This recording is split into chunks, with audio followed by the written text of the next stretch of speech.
guys, welcome to A Little Bit of Monica. Today I am really excited to be talking to you about some of my recent reads that are all themed around water.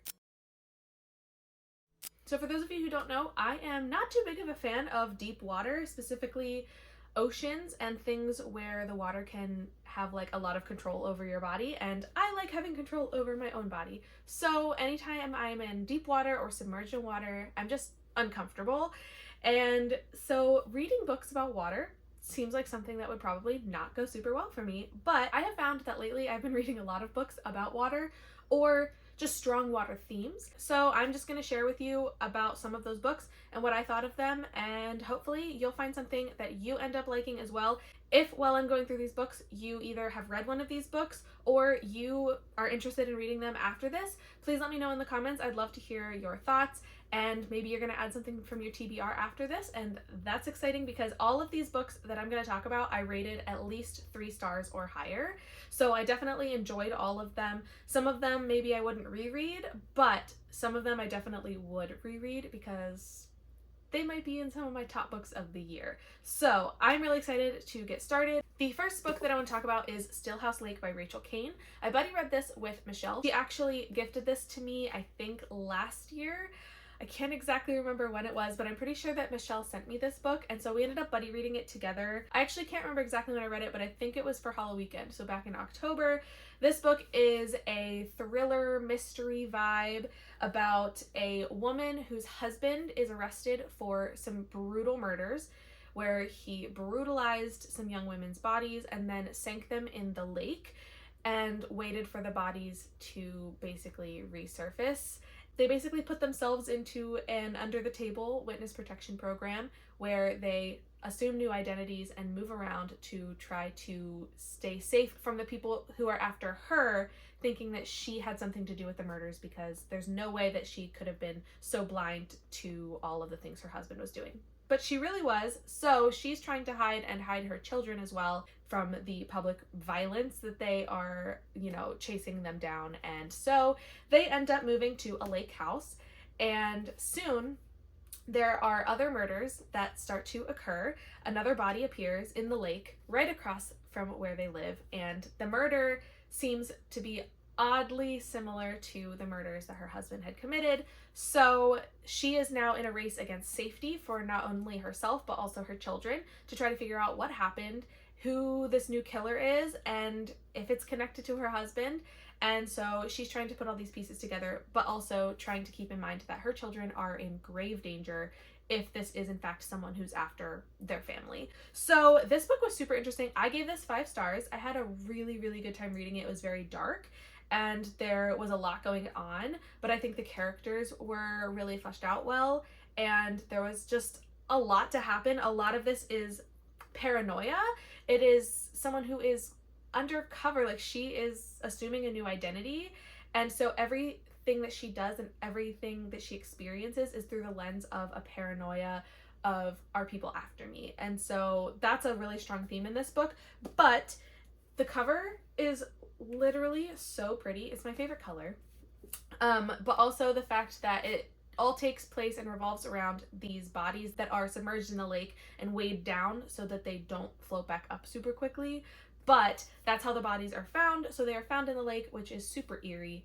And I am really excited to know that this is the first in a series, and I haven't read the rest of the series, but I do plan on doing that at some point because I really enjoyed this one. Next book that I want to talk about is Looking Glass Sound by Katrina Ward. This one feels kind of similar to Stillhouse Lake in the way that this is a horror thriller. The story is about a boy named Wilder Harlow who stays in a coastal vacation home with his family. He meets 2 other friends, and those friends spend all their time together. But then when they are adventuring in one of the local caves along the coast, they find something that they don't expect, and they begin to uncover the secrets of a village serial killer. This sets off an investigation into the murders and who the victims are as they find them. Then we also have another timeline where Wilder is older and he is writing the story of what happened and his experience as a teenager, but things do not go well for him.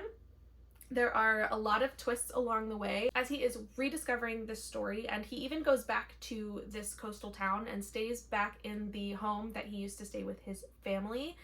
And he continues to write the story, but revisiting the past is going to bring up a lot more than I think he ever would have anticipated. This book I gave 4 stars. I really did enjoy reading it. There were some very slow moments in the middle, some elements that felt very repetitive to me, so I didn't love that. However, as is classic with a Katrina Ward book, when you get to the end, there is such a big twist that you could never have seen coming, and it kind of turns around your thoughts of the book.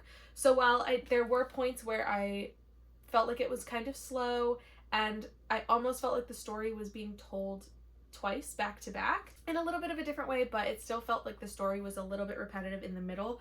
By the end, my brain felt like it was exploding with everything that was uncovered and everything that happened. But this one takes place on a coastal town, and a lot of discoveries are made within this cave that they are exploring when they are teenagers, and there may or may not be some things submerged in the water under the cave, and so that is why this feels very water related, and it feels very similar to Stillhouse Lake in the serial killer aspect and trying to uncover the truth of what happened, and things just never going the way that they would expect it to. Keeping with our serial killer trend, the next book is The Stowaway by James Murray and Darren Wehrmouth. This book I gave 4 stars to. It follows the main character Maria, who is a juror to a serial killer court case, and one person out of the 12 jurors votes not guilty, which sets the serial killer free. Most people believe that he is guilty, and so the jurors begin to experience a lot of attacks, violent attacks, people stalking them, coming to their homes, to their workplaces, and the jurors are very uncomfortable because it was an anonymous vote. Maria steps up to the plate and tells the world that she was the one juror that voted not guilty, thus sending everybody after her rather than after all of the jurors together. During her year-long sabbatical from her job as a psychology professor, Maria and her fiance and her twin children go on a 12-day transatlantic cruise, upon which they discover that there is a serial killer on board. And Maria just happens to be the one that knows the most about what's going on, because all of the murders that are happening on board the ship are identical to the murders that she was a part of the trial for. So she begins to believe that the serial killer that she was a part of the trial where he was set free, he may be the one that is doing these murders on the ship. And this tragic thing is that they are all children. So all of these murders, he is killing children in a lot of really surprisingly brutal ways. And I was reading this on sprints, and it was very funny for people to see my facial expressions when I got to the one part when they find the one body. It was a very wild way. And I will never look at an ice cream machine the same way again. This book, obviously, it's a cruise. It takes place on the water. There are risks of falling overboard, but I think the most important element in regards to the water is the fact that this is an isolation serial killer. They are all trapped on this ship, and by the time all the killings start to happen, they're like already halfway through their trip, so they can't really turn back any quicker than they could just finish the journey. So the isolation is a really strong element that I really enjoyed. And so I had a good time with this book. I gave it 4 stars. There were some parts that I didn't super love. It felt like by the end there was a lot of incomplete, like it's a mystery, so obviously they're going to set it up so that there are multiple things that you think might be happening, and then obviously the truth is uncovered. But I feel like the paths that didn't end up being true weren't really explained a lot, and it just felt incomplete in some ways. But overall, I had a really good time reading it. There were a lot of really tense moments that had me like on the edge of my seat, and the descriptions of some of the murders were very, very disturbing. And I don't know, it just like, it worked really well, even though I did have a couple of issues. But overall, a really good book, and for an isolated location for a serial killer, it was brilliant and I loved it. Next up on the list is Into the Drowning Deep by Mira Grant. This is a horror fantasy story about a team of scientists and documentary people who all embark on a journey to go out to the site of a wreckage of a previous ship. This previous ship was seemingly attacked by something, and so everybody who's going out on this second voyage is going out to try to determine what caused the ship to sink, what killed all those people on the last ship. Now, the fantasy element is that there are a lot of theories that the original ship was attacked by mermaids. So a lot of the people on this second ship are going out to determine if that's the truth. So there's a lot of people who scientifically are going to prove or disprove that mermaids exist. And I won't tell you what they discover, but I will tell you that there were a lot of really terrifying moments in this book. And as someone who does not love the idea of being submerged underwater, I could not imagine being in some of the situations that happened in this book. Now, I do have to say I gave this book 3 stars. And it is solely because this book was enormous. And the first half was so dull, I almost didn't make it. Like, I almost gave up before the first 100 pages was over because a lot of the beginning of the book is set up. It's a lot of scientific explanation that I don't think was necessary to have in order to understand the book. But it was a lot of scientific setup, and by the time they got on the boat, I was fully ready for the story to pick up, and it did. It did not disappoint. Once they were like actually setting sail and getting ready to start all this like scientific investigation and all of the like hunting of mermaids, that was incredible and I absolutely loved it. But I almost gave up on it so early on because it took way too long to get into the story. So bear that in mind. It was a very good book and I would potentially consider rereading it, but the beginning can be very dull to get through. So if you're willing to push through the beginning, the ending is very exciting and there's a lot of action, a lot of fast-moving parts, and a lot of intricate science that is explained very well to the point where like I could understand it. Sometimes it was a little more than I needed, but I overall really enjoyed Into the Drowning Deep, and it set me up really well for the next book that's on my list, which is From Below by Darcy Coates. I think this turned into my new favorite Darcy Coates book. I gave this a full 5 stars. I was obsessed, like fully invested and captivated by the haunting presence of this book. Like, it was just so good. This book is very similar to Into the Drowning Deep, as it is about a team that goes out to film a documentary about a shipwreck, and they're going to try to discover what happened. They're going to basically be going down to the shipwreck and videotaping what's down there. They're going to see what's left of the wreck, and they are the first people who will have made contact with this ship at the bottom of the ocean. I will say one of the scariest elements of this book to me was the human and like technological errors that could take place, because these people are suiting up and physically deep diving. I forget how deep they were going, but it was deep enough that in order to decompress on the way back up, they had to save at least like 2 hours worth of oxygen, and that's a lot of decompression time. Like, they're going deep, there's a lot of room for error, there's a lot of room for things to go wrong, and let me tell you, things do go wrong. So I feel like a lot of the scariness to me, as someone who is not a huge fan of deep water, is the element of these are humans going into these conditions. So all of these human and technology errors are actual realistic horrors. Now, this book does dive into a more haunted theme, and we get into some supernatural horror as well that adds a lot more excitement and a lot more action under the water. And oh my goodness, I was just obsessed with it. Like, it felt like a very true Darcy Coates. She does hauntings like no one else. I absolutely love her horror, and this book didn't disappoint. And it's weird that it's my new favorite despite being a water themed book. You would think that like I would steer clear. Maybe water horror is my favorite because I'm already afraid of it to begin with. I mean, it would make sense. This book, I cannot sing its praises enough. I absolutely loved it, and I absorbed this in I think like maybe 2 days. The audiobook was excellent, as well as reading it physically, and it was just such a good, scary, uncomfortable time. Like, you know when your body tenses up when you're reading, you know you're in for a good time, and that's exactly how I felt the entire way through this book. Like, it was non-stop.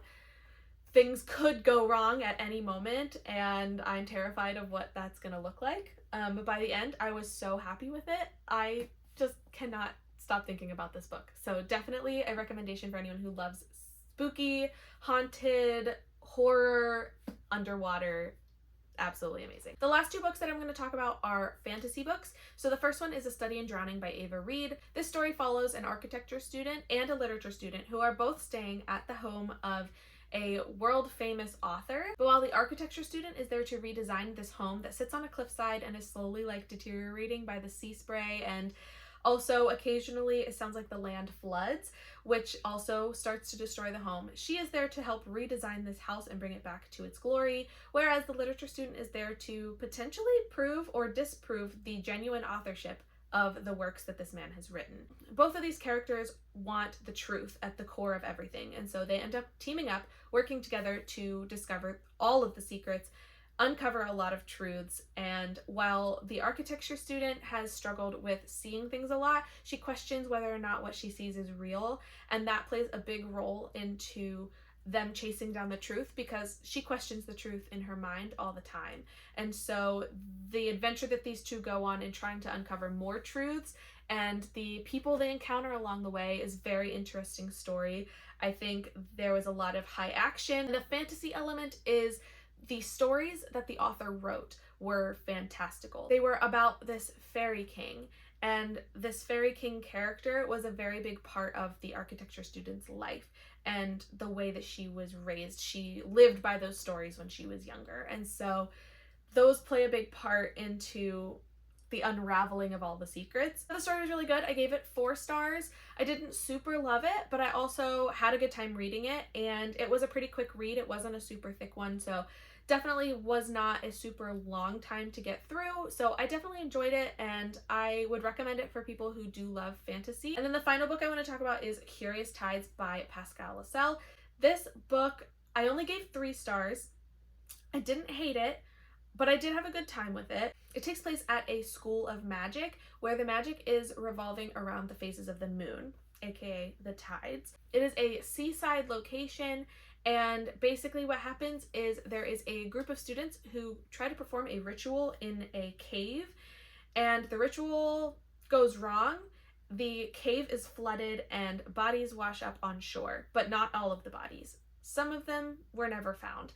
And now fast forward to the present time, and the main character is trying to uncover the secrets of what happened in that ritual and why her abilities are changing. Her magic starts to kind of change in ways that she didn't anticipate, and now she's afraid of what she can do, and others around her are also afraid of what she might be able to do with her powers. So this is a journey of self-discovery as far as trying to understand who she is and what she's capable of, but also a journey of trying to save the people that she cares about and uncover the secrets of the rituals that ended up taking the lives of multiple students and setting off this chain of events. I don't really know how to explain what I did or didn't love about this one, other than it was very long, and I think that's a big part of the issue I had with it, is it was just too long.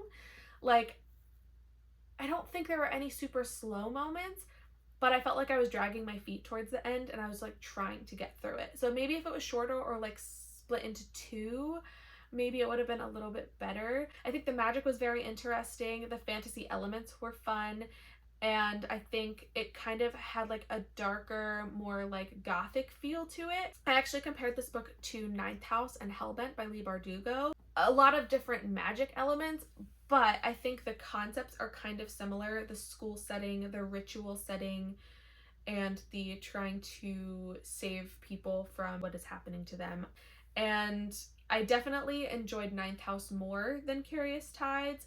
I think Curious Tides is also YA, which might contribute to that it is a little bit younger, and like the student level, they are younger students. But I still enjoyed it, and it was a good fantasy element. As it's water themed, the tides having to do with the phases of the moon and the magic, and then also the cave that the rituals have taken place in. And it's almost like a race against time to complete rituals before the cave gets washed out in the tide. So a lot of that was very interesting and very water-based, and the risk of drowning in the tide as it comes through the cave was very scary sometimes for me. It just had me a little bit on edge, but overall, yeah, I gave this one 3 stars. Not my favorite, but I also didn't hate it. I don't think I would reread this one, unfortunately, but it was a pretty decent read, and I recommend it for people who do like fantasy because I had a good time with it. So those are the 7 books that I have read within the last few months that have a specific theme revolving around water.